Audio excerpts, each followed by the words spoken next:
Sunshine's POV. I'm sorry.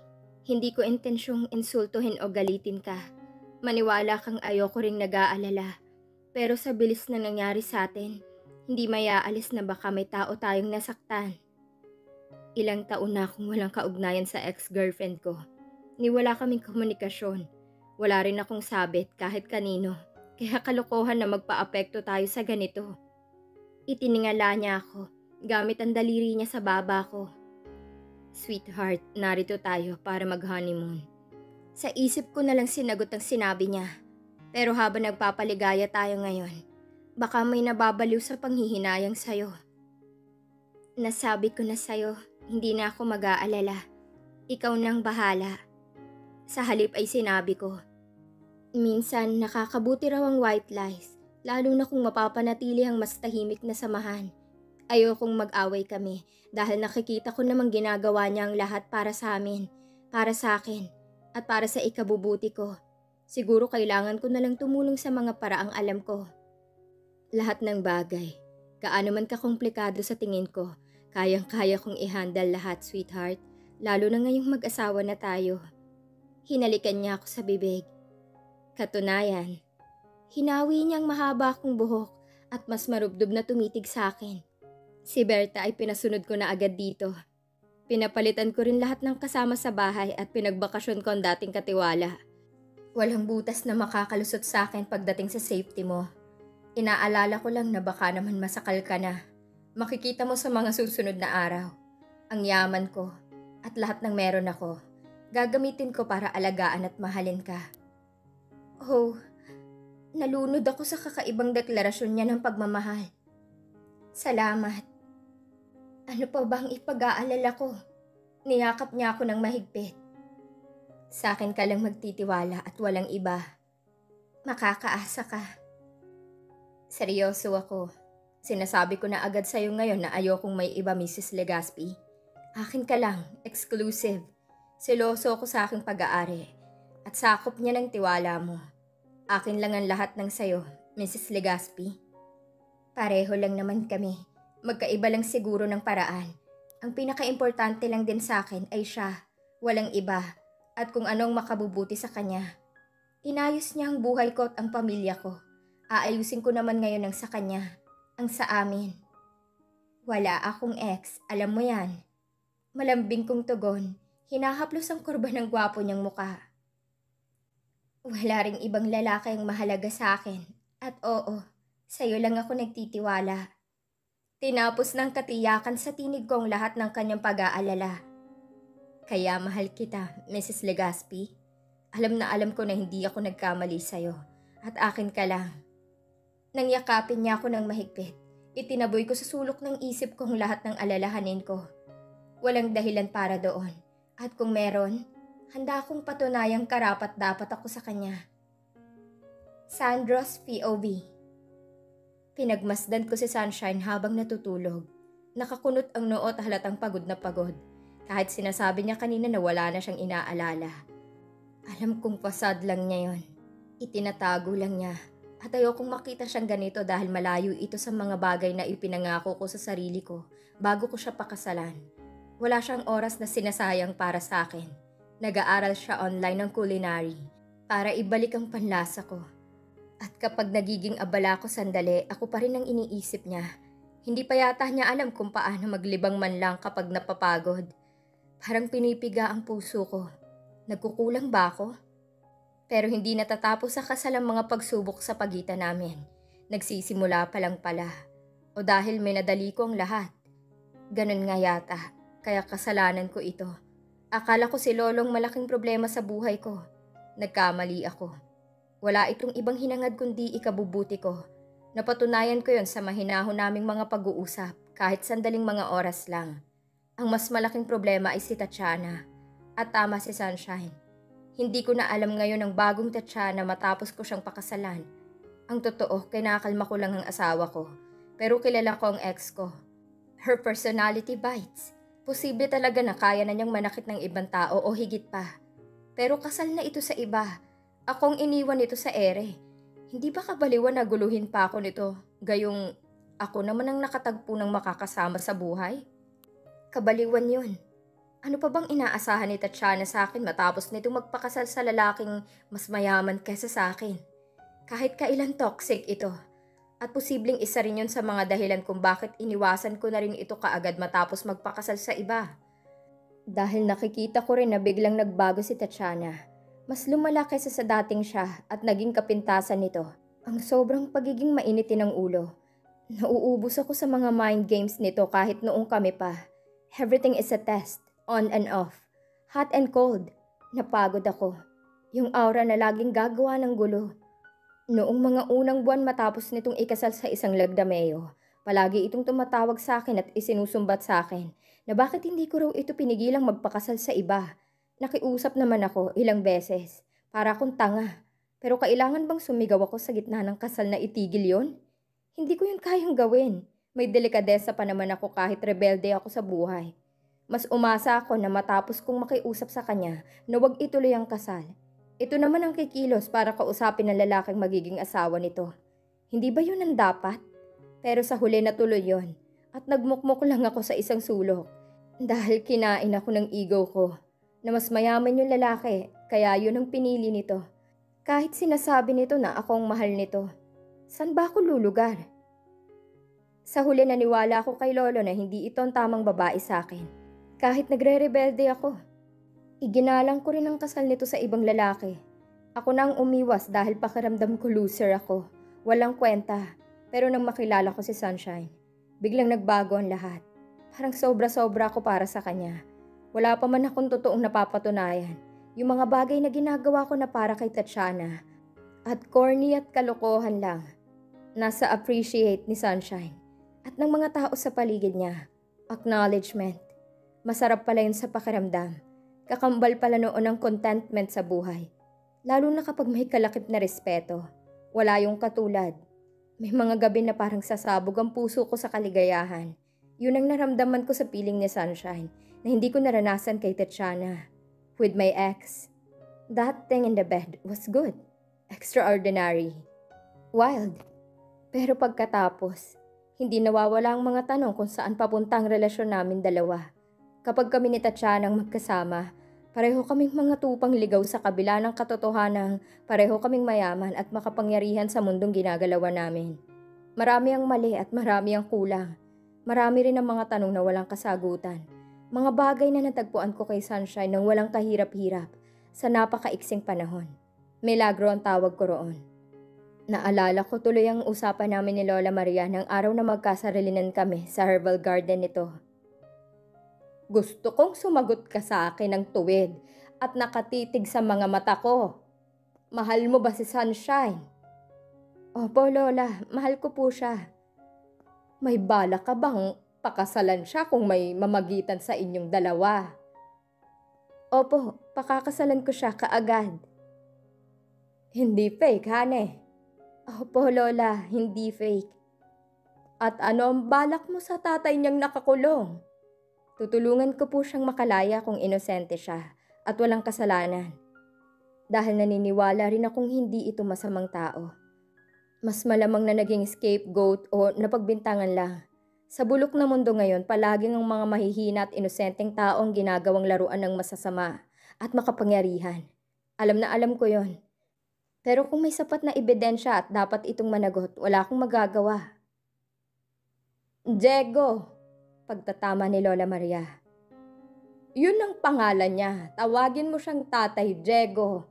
Mabuting tao siya. Kaya sana, kung kukunin mo ang anak niya sa araw ng kasal ninyo, makasama siya ni Sunshine. Kaya mo bang gawin yun? Opo, gagawin ko yun. Isa pang tanong. Kung papipiliin ka sa dalawa, anong mas mahalaga para sa'yo? Ang kayamanan mo o si Sunshine? Pipiliin ko po si Sunshine. Kaya ko po siyang buhayin kahit maging ordinaryong tao lang ako. Sumusumpa ka? Opo.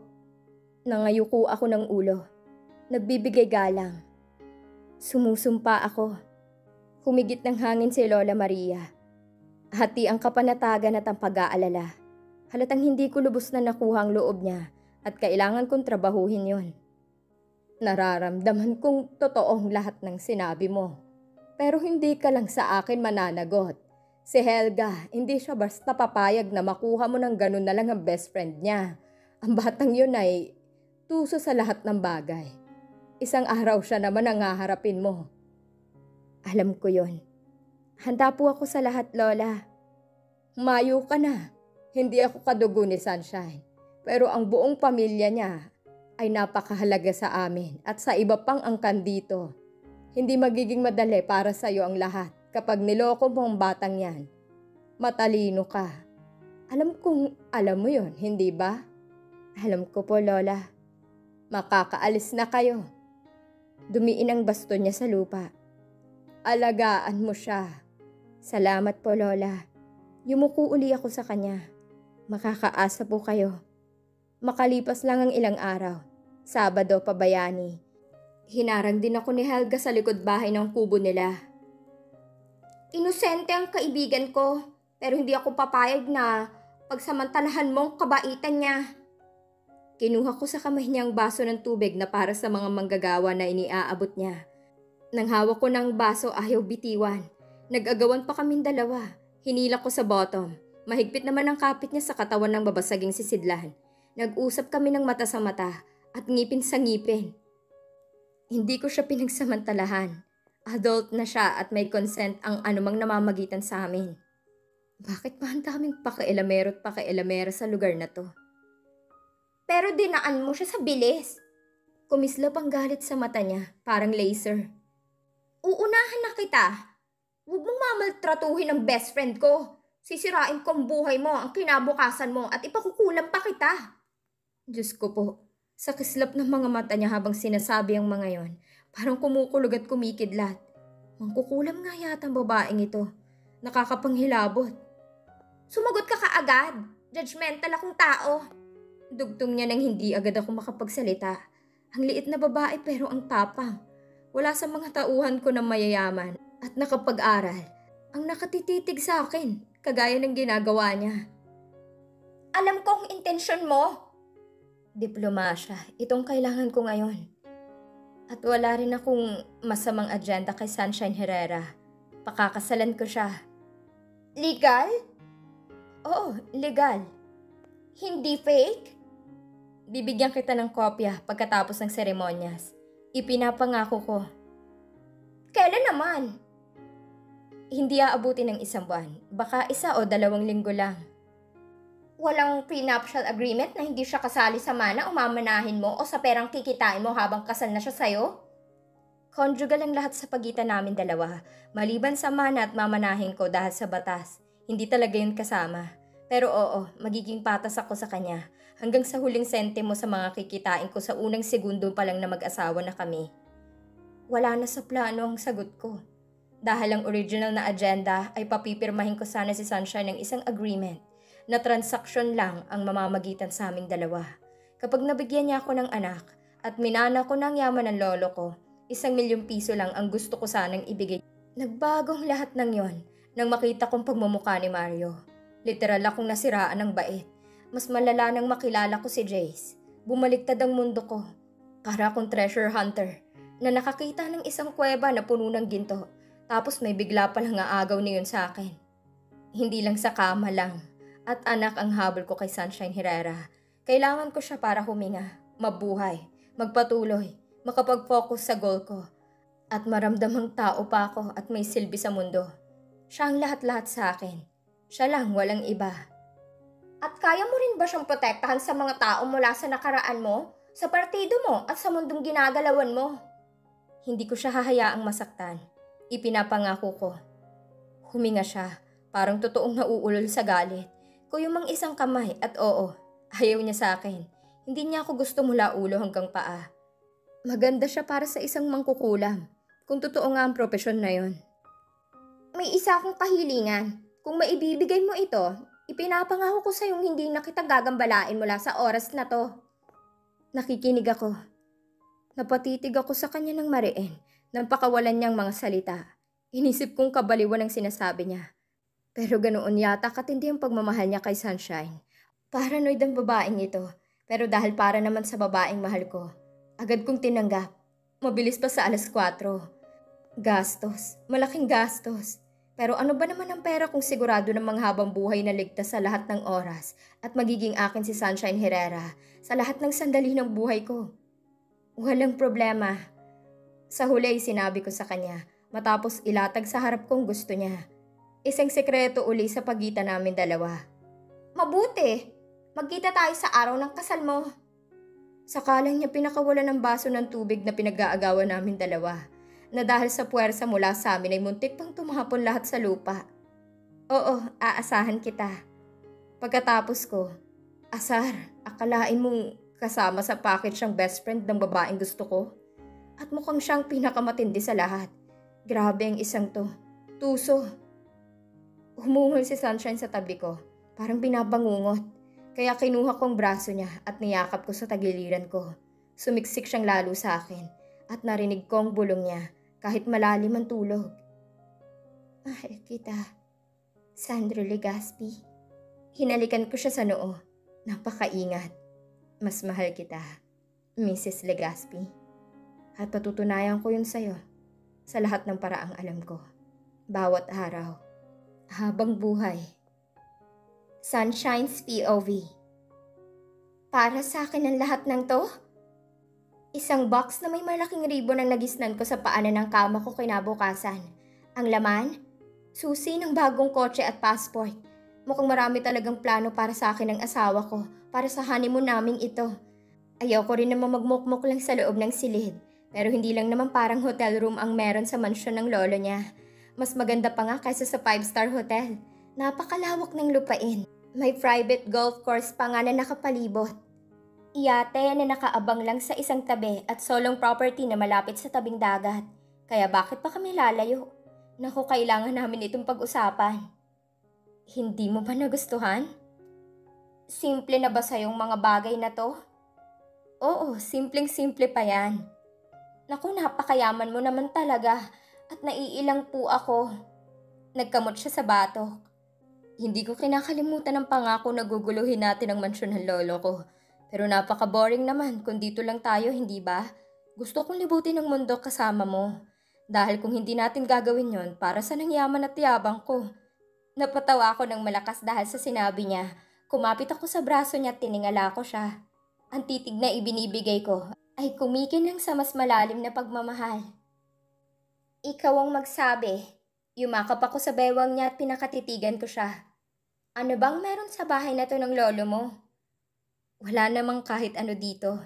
Kibit balikat niya. Pero ang alam ko, malaki ang blueprint nito at sino makakapagsabi kung may underground tunnel pa para sa adventures ng kanyang magiging mga apo. Apo? Oh, usal ko. Ilan nga pala ang anak na gusto mo? Kaya kong pakainin kahit 3 basketball team at pag-aralin sila sa ibang bansa para sa kanilang master's degree. Pero dahil ikaw ang ina, ikaw ang magsabi. Ilan ang anak na kaya mong ibigay sa akin? Your body, your rules. 2? Marami na yun, pero pwede bang magpahabol ng isa pang bunso? Humagikik ako. Deal! Saka na natin seryosohin ang plano. Sa ibang panahon, makakapaghintay ako. Gusto muna kitang i-date sa lahat ng lugar na maiisip ko. At anong nasa listahan ngayong araw? Ipapakita ko muna sa iyo ang kotse mo. Tuturuan din kitang mag-drive sa ibang araw, pero ngayon gusto ko munang samahan mo kung tingnan ang bagong biling yacht na lolo ko.